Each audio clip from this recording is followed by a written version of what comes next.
වාසනාවන්ත දවසක් වේවා කියලා සියලු දෙනාටම ප්‍රාර්ථනා කරනවා. ඉතින් අදත් බිලුවන් බ්ලූම් ඔයාලට වීඩියෝ එකක් අරගෙන ඇවිත් තියෙනවා ඔයාලගේ ජීවිතය ධනාත්මක කරන්න. මේ මායාකාර මාසයේ විශ්වයේ පණිවිඩය ඔයාට ලැබුණයි කියන්නේ ඔයා ගොඩක් වාසනාවන්ත කෙනෙක්. විශ්වයෙන් ඔයාව තෝරගෙන තියෙනවා මේ රහස් පණිවිඩය බලන්න. බිලුවන් බ්ලූම් එක්ක මුලින් ඉඳන් ඉන්න හැමෝම දන්නවා ඔයාලට දැනෙනවා ඔයාලගේ ජීවිතයේ තියෙන ලොකු ධනාත්මක වෙනස්කම් ගැන. ඉතින් අදත් අපි ඔයාලගේ මනස ධනාත්මක කරන අලුත් වීඩියෝ එකක් අරගෙන ඇවිත් තියෙන්නේ. අද මම අරන් ආපු වීඩියෝ එක මැයි මාසේ පුරහඳ ගැනයි.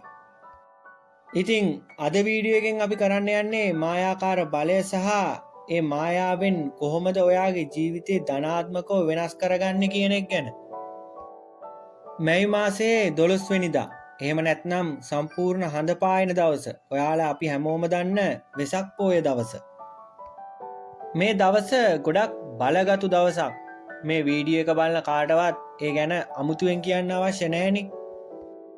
ඉතින් මේ අවුරුද්දේ මැයි මාසේ පායන සම්පූර්ණ චන්ද්‍රයා අපි කියනවා ෆුල් මූන්. ඒකේ බලය ගොඩක් වැඩි. ඇයි මෙහෙම කියන්නේ? මැයි මාසේ කියන්නේ ගිම්මාන ඍතුවෙන් වසන්ත ඍතුවට යන මාසය. ඉතින් ඍතුවක් වෙනස් කරන්න බලය තියෙන නිසා තමයි මේ ෆුල් මූන් එකට මෙච්චර මායා බලයක් තියෙන්නේ. මැයි පුරහඳට අපි කියනවා ෆ්ලවර් මූන් කියලා. ඇත්තටම මෙහෙම කියන්නේ මං කලින් කිව්ව හේතුවට. වසන්තය කියන්නේ ලස්සනට මල් පිපෙන කාලය. ඉතින් මේ ෆ්ලවර් මූන් එකට පුළුවන් ධනාත්මක බව, ලස්සන, පාරිශුද්ධත්වය, පරිපූර්ණත්වය ලබා දෙන්න.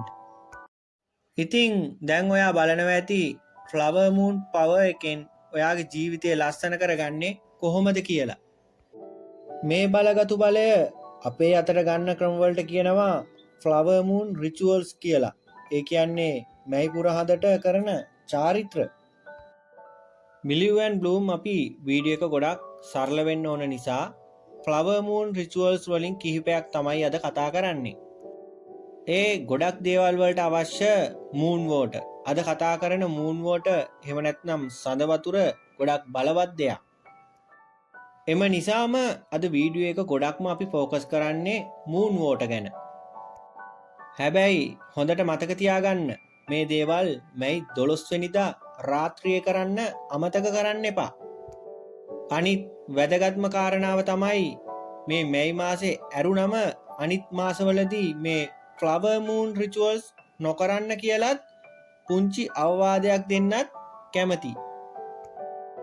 මූන් වෝටර් කියන්නේ චන්ද්‍රයාගේ ශක්තිය ආරෝපණය කරන ලද එහෙම නැත්නම් චාර්ජ් කරන ලද ජලය කියන එක. චන්ද්‍රයාගේ ශක්තිය බලය ජලයට අවශෝෂණය කරගන්න හැරලා තමයි අපි මේ බලවත් මූන් වෝටර් එක හදන්නේ. දැන් ඔයා බලනවා ඇති කොහොමද මේ මූන් වෝටර් එක හදන්නේ කියලා. මේ ක්‍රමය ගොඩක් සරලයි. අතීතයේ ඉඳන්ම මේ දේවල් කෙරෙන නිසා සරල වගේම විශ්වයේ බලය පිළිබඳ විශ්වාසයක් ඔයාට තියෙන්න ඕනේ. ඒ නිසා මුල්ම සහ වැදගත්ම දේ තමයි විශ්වාසය. විශ්වය සහ එහි ඇති අසීමිත බලය ගැන ඔයා විශ්වාස කරන්නම ඕන. ඉතින් දැන් අපි යමු මේ මූන් වෝටර් එක හදන්න. මූන් වෝටර් එක හදන්නේ පිරිසිදු ජලයෙන්. ඔයාට ළඟ පාතක පොඩි දොළ පාරක් ඇලක් තියෙනවා නම් ඒ ජලය ගන්න පුළුවන්. එහෙම නැතිනම් දුක් වෙන්න එපා. හොඳට සුදු රෙදි කෑල්ලකින් පෙරලා නල ජලය ගන්න ඕන. ඉතින් මේ පිරිසිදු ජලය ගබඩා කරන්න ඔයාට ඕන වෙනවා ග්ලාස් ජාර් එකක්, වීදුරු බෝතලයක්. තව ඔයාට අවශ්‍ය වෙනවා පෑනක්, සුදු කඩදාසියක්. ඉතින් මේ ටික ලෑස්ති කරගත්තට පස්සේ ඔයා මැයි මාසේ 12 වෙනිදා රාත්‍රියේ ඔයාට පුළුවන් මේ දේ කරන්න. ඔයාට පුළුවන් මේ දේ කරන්න නිස්කලංක පරිසරයකට යන්න. මොකද විශ්වයේ බලය එක්ක ගනුදෙනු කරනකොට ස්වභාවික පරිසරයේ එක්ක ගස් කොළන් මල් එක්ක කාලය ගත කරන එක හරිම වැදගත්. මැයි 12 රාත්‍රියේ ලස්සනට පුරහඳ පායලා තියෙවි. ඔයා ඉන්න තැනට ඒ ආලෝකය වැටේවි. ඉතින් ඔයා ගත්ත පිරිසිදු ජලය පුරවපු වීදුරු බෝතලය ඔයාගේ අත් දෙකෙන්ම අරගන්න. ඊට පස්සේ තමයි වැදගත්ම දේ පැහැදිලිව හිතන්න ඔයාට අවශ්‍ය දේ ගැන ඔයාගේ ප්‍රාර්ථනාව ගැන. දැන් ඒ ප්‍රාර්ථනාව සුදු කඩදාසියේ ලියන්න. ඒ ලියපු ප්‍රාර්ථනා කඩදාසිය බෝතලේ යටින් තියන්න. හඳ එළිය වැටෙන තැනකින් මේ වාජනේ තියන්න ඕනේ.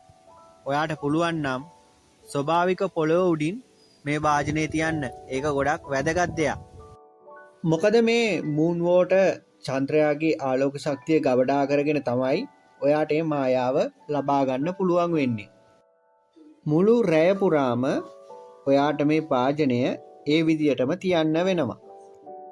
මතක තියාගන්න ඕන වැදගත්ම දෙයක් තමයි ඔයා හදාගත්ත මූන් වෝටර් එක ඉර පායන්න කලින් ගේ ඇතුළට ගන්න ඕන. ඔයාට පුළුවන් මේ මූන් වෝටර් ඔයා කැමති විදියට යූස් කරන්න. දැන් ඔයා හිතාවි ඒ කොහොමද කියලා. ඔයාට පුළුවන් මේ මූන් වෝටර් ඔයා කැමති මල් පැලවලට වතුර දානකොට මේ මූන් වෝටර් වලින් බිඳු කිහිපයක් එකතු කරලා ඒ පැලවලට වතුර දාන්න. ඒ වගේමයි මූන් වෝටර් ස්ප්‍රේ බොටල් එකකට දාලා ගෙදර ඇතුලේ ස්ප්‍රේ කරන්නත් ඔයාට පුළුවන්. ඔයා මේ විදියට ලබා ගන්න ෆ්ලවර් මූන් බලය නිසා ඔයාට තේරෙවි ඔයාගේ ජීවිතේ වෙනදට වඩා සතුට සාර්ථකත්වය පරිපූර්ණත්වය තියෙනවා නේද කියලා. ඉතින් මතක ඇතුව 12 වෙනිදාට ඔයා මේ දේ ඒ විදියටම කරන්න. ඔයාගේ මෙතෙක් ඉටු නොවුණු ප්‍රාර්ථනාව ඉටු කරගන්න ඔයාට අනිවාර්යයෙන්ම පුළුවන් වෙනවා. හොඳයි. අද මේ අරන් ආපු වීඩියෝ එක ඔයාලට ගොඩක් වැදගත් වෙයි කියලා හිතනවා. තවත් මේ වගේ වීඩියෝ එකකින් හමු වෙන තුරු සියලු දෙනාටම ජය වේවා.